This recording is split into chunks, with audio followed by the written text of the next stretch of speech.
It's the hot new divorce issue of the 90s. He was Jewish, she was Catholic. The children were raised as Jews. She now has custody. There's just one problem. She took the kids to Mass. I don't think I ever gave up Jesus in my heart. It was just not negotiable to take away the children's Judaism from them. Those kids belong with us, and their spirits belong here also. Even King Solomon couldn't have solved this one.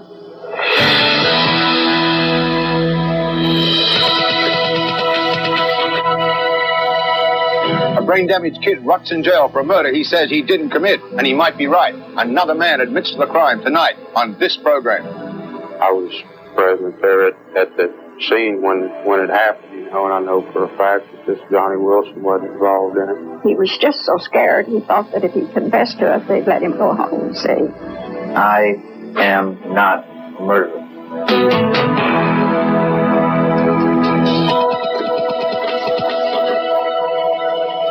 She is the hottest actress today in Hollywood sex and scare movies. Linnea Quigley makes her living dying in the most gruesome ways imaginable, and she's laughing all the way to the bank.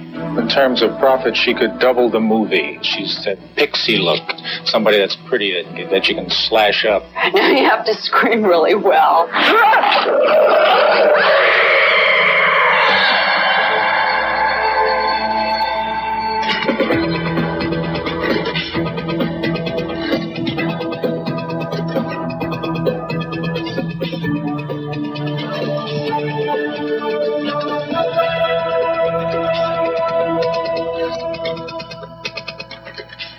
Imagine a judge in a divorce case giving custody of a child's body to one parent and the child's soul to another. It's an ongoing story, and it's happening in Denver. The players, in the words of the judge, are two good parents. There is no villain here. Even so, before this affair is over, one of those two good parents could wind up behind bars. It's one of the most bizarre custody disputes in recent memory. Is it just a battle over kids, or is it a battle over God? They are? Yes. Meet Dorothy Bokey, a 36-year-old housewife in Denver, Colorado. Her friends call her Duffy. She's Catholic. I wasn't born a Jewish person. I was born a Christian. And, you know, I tried his religion, and it didn't work. Meet the man whose religion she tried. Jerry Sims, 37, a Denver scrap metal dealer. Jerry is Duffy's first husband. It was a great marriage. We had a Jewish home, you know, from the onset of the conversion, but it was just not negotiable to take away the children's Judaism from them. Rock hills and plains. Meet Duffy's second husband, David Bokey, 33, a devout Catholic. Now I see Jerry as an outsider. I realize that he'll always be their father, but I love these children. And those kids belong with us, and their spirits belong here also. And meet the children in the center of it all. 7-year-old Rachel, 5-year-old Lauren. Opening their presents on Christmas Day, seemingly oblivious to the legal hurricane around them. The battle hinges on what promises to be one of the most sensitive family issues of the 1990s, interfaith marriage. The battle has emerged from rabbis' studies and Catholic rectories, straight into courtrooms, and even onto television. We get a tree and a menorah. Correct. Are we talking lights on the outside of the house? Are we talking going to synagogue? On 30-something, Hope and Michael, you know, she can light his menorah and he can buy her a Christmas tree, and the episode ends and there's warm light and nice music, and everyone walks away feeling, wow, that's a wonderful couple as an interfaith marriage, tremendous. But they're able to work it out because it's 30-something. In real life, I'm not so sure it's that easy.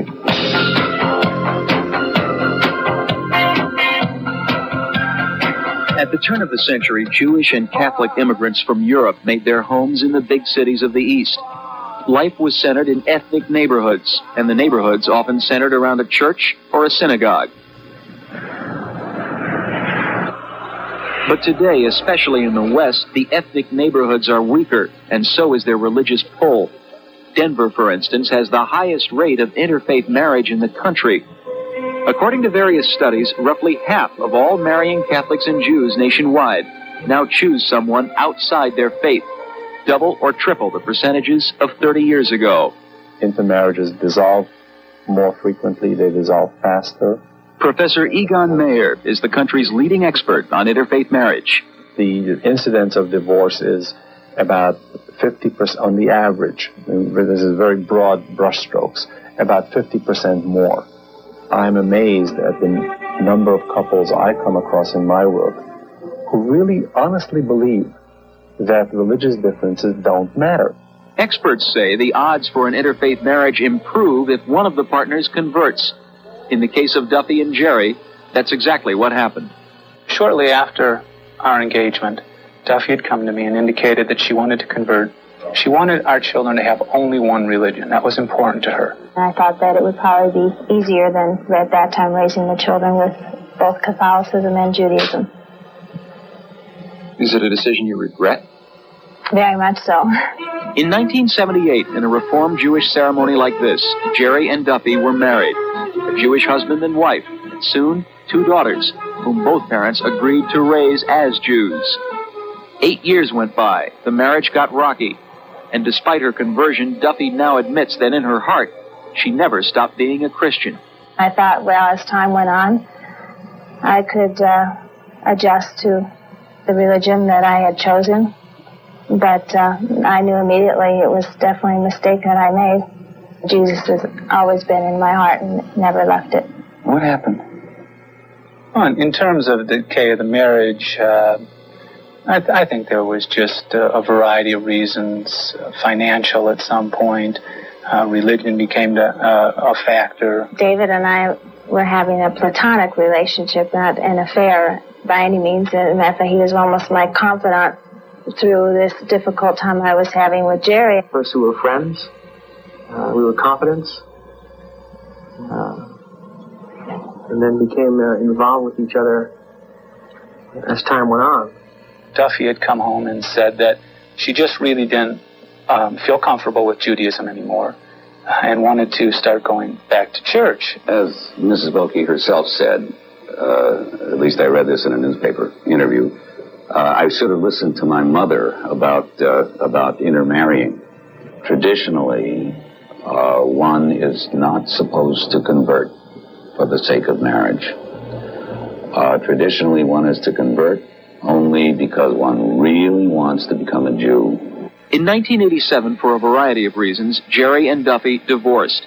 The property settlement was clean and even. Jerry and Duffy were proud in a way. They were settling their affairs like mature, responsible adults. Then came the issue of the kids. We had already had 2 children, blessed from our marriage, being raised as Jews in a Jewish home, and that changing them was not acceptable. Jerry was just adamant that those children were going to be Jewish.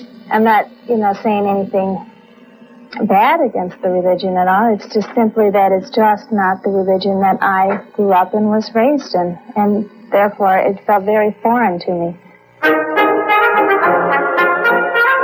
The fight moved into the Denver courthouse, a place whose Christmas display includes a nativity scene. Civil libertarians have tried and failed to have it removed. The judge in the divorce case, Leslie Lawson, was serving her normal tour of duty in the family division of district court. In June 1987, she ruled that Duffy would have physical custody of Rachel and Lauren. By this time, Duffy had fallen in love. Less than a year after the decision came down, she and David Brokey got married. So, a Catholic woman who married a Jew and had 2 Jewish children with him gets divorced, returns to Catholicism, and marries a Catholic man. But the children are still Jewish. What to do? When Judge Lawson ruled that the mother could keep the kids, she realized that religion would pose a big problem. She said she needed more time to come to a decision about it. 6 months later, she did. Maybe it's a private mass. The judge ruled that Rachel and Lauren would live with their Catholic mother and her new husband, but that Jerry Sims, their Jewish father, would be in charge of their religious upbringing.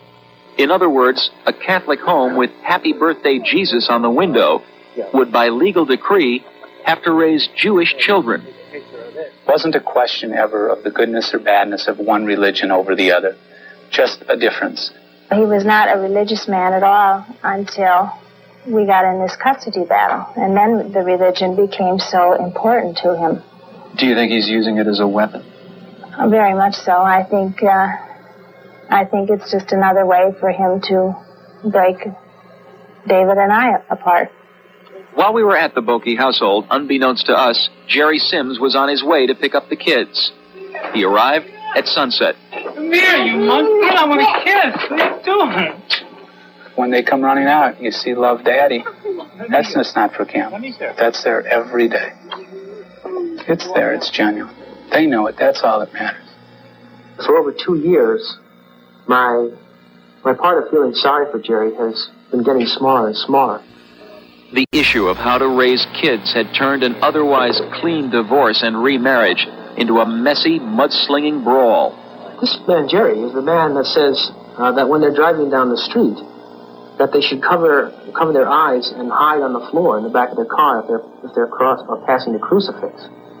This is also the man that tells their children, or his children, that Christian people are the ones that burn the Wizard of Oz. This is the man that says, cover your ears when Mommy and David talk about Jesus.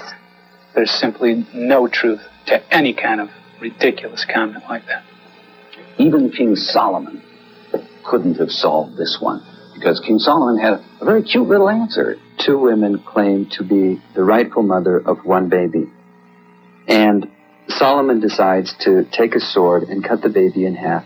And of course the real mother comes up and says, no, let her have it. I don't want the child to die. Ultimately, these 2 people have to decide that same thing. Which of us is going to give up a rightful claim to the religious education of these children for the good of the children? Judge Lawson has refused all requests to comment on her ruling. Her law secretary quotes her as saying only that the case of Rachel and Lauren is a tragedy, and that the less said, the better. But experts on divorce law say Judge Lawson's granting of spiritual custody to 1 parent is unprecedented. I think the last people who got spiritual custody were Christ and Moses. Raoul Felder is one of the top divorce lawyers in the country. He literally wrote the book on it. Usually the best interests of the children abide by their being brought up in the religion of the custodian. What would you say to the judge who issued this ruling? I'd say, listen, don't be so innovative, or so don't be so inventive. We haven't been idiots for the last 400 years. The attorney for the Bokeys claims that on many points, Judge Lawson's order is vague. Where does it say in the order that she can't bring the kids to Mass? It does not. Where does it say in the order that she can't say grace before meals? It does not. There is no guidance. There is no implementation language at all in these permanent orders. Since the order made no mention of how often the kids could attend Mass, Duffy started bringing them with her, not just to Mass on Sundays, but also during the week. Last November, Gerald Sims took her back to court. Judge Nancy Rice, not the same judge who drew up the custody decree, found Duffy Bokeh in contempt of court for taking her children to church. She sentenced her to 10 days in jail. My concern about putting you in jail, ma'am, is that it's going to have a terrible, terrible impact on the children. The sentence was immediately suspended, so Duffy did not actually go behind bars. Next time she's in contempt, it is my opinion she will go to jail. Courts will not tolerate people not caring about their orders. I'm not taking the children to church right now. I don't want to go to jail. Think about when the children are of age to understand what this is all about. And they think back and realize that their father was the person responsible for trying to put their mother in jail. He made accusations against my character, saying that I was a child molester, a woman beater, that I had AIDS. I never made any charges about Mr. Bokeh. Your love for your children. It's infinite. It's all the time. Non-stop. Yes, I feel sorry for him, and yes, this is a very unfortunate situation, but right now I have some responsibilities. We have court costs. We have ongoing legal expenses that we feel will probably get near $80,000. We don't have that kind of money. I don't know how.